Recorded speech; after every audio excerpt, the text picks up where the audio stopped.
उनकी मुलाकात को शब्दों में बयां नहीं किया जा सकता। लीला शुरू करने के लिए वे 16 साल तक एक दूसरे से अलग रहे। 16 साल बाद उनका मिलन, जो 16 सेकंड भी अलग नहीं हो सकते, वो सिर्फ हमारी खातिर अलग हुए, भक्तों के लिए।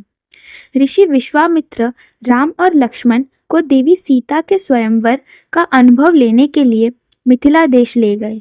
श्री राम जानते थे कि वह अपने प्रिय से मिलेंगे।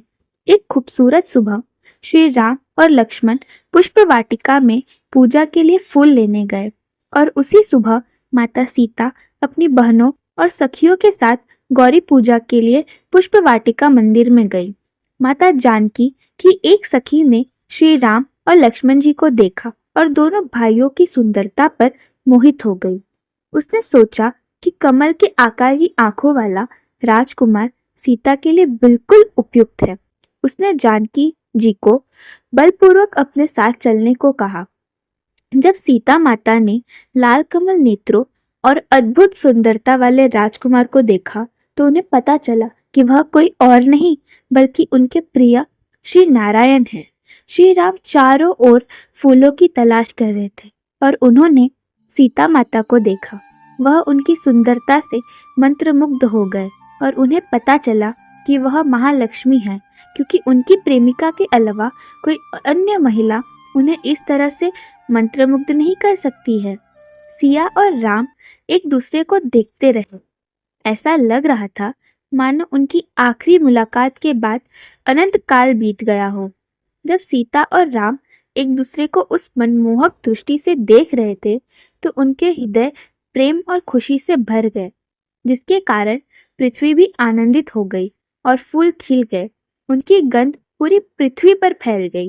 पृथ्वी पर सभी लोग एक अलग प्रकार के आनंद और प्रेम का अनुभव कर रहे थे।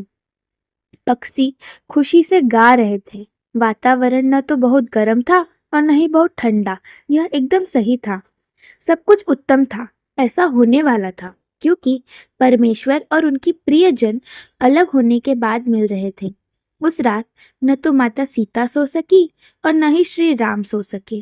वे प्रेम के दीवाने हो गए थे और एक दूसरे पर मंत्रमुग्ध हो गए थे। फिर भी ये शब्द भी उनके मिलन को व्यक्त करने के लिए पर्याप्त नहीं है। सीता और राम के बीच प्रेम का स्तर यह ऐसा है जैसे जब आप उनके प्यार के बारे में जानेंगे तो आप प्यार, या हम कह सकते हैं प्रेम शब्द से प्यार करने लगेंगे। सीता का राम के प्रति प्रेम यह था कि जब उन्होंने उन्हें पुष्प वाटिका में देखा तो वह तुरंत गौरी मंदिर में माता गौरी की पूजा करने गई और उनसे प्रार्थना की। बोले बिना करती मनोरथ पूर्ण तू मन भावना, शिव धनु करे वही भंग जो राघव करे शिव साधना। उनसे ऐसी स्थिति बनाने का अनुरोध किया कि उन्हें केवल श्री राम से ही विवाह करना है, किसी और से नहीं।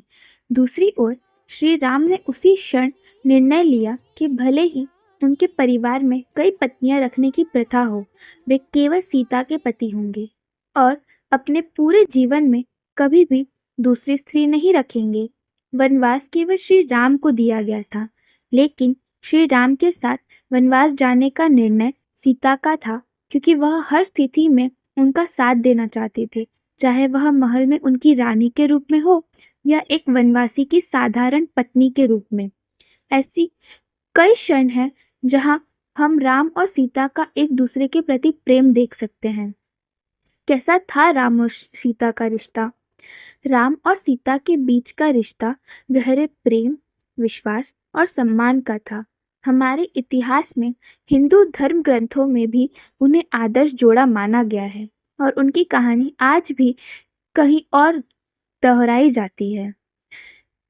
जब राम को वन में निर्वासित किया गया तो सीता ने उनके साथ जाने की जिद की, भले ही वह जानती थी कि यह मुश्किल होगा।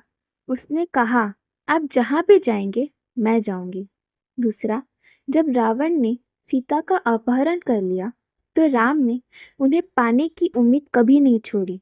उन्होंने 14 वर्षों तक उनकी तलाश की और जब आखिरकार उन्हें वह मिल गई तो वह बहुत खुश हुए।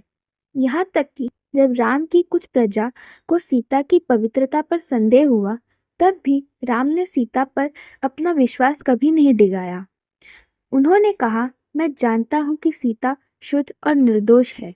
मैं उन पर संदेह करने के बजाय मर जाना पसंद करूँगा। इसी तरह राम और सीता का रिश्ता हमें प्रेम, विश्वास और विश्वास के बारे में कई मूल्यवान सबक सिखाता है। वे हमें दिखाते हैं कि सच्चा प्यार बिना शर्त होता है और यह किसी भी बाधा का सामना कर सकता है। वे हमें यह भी सिखाते हैं कि हमें उन लोगों पर हमेशा विश्वास करना चाहिए जिनसे हम प्यार करते हैं, भले ही दूसरे उन पर संदेह करें।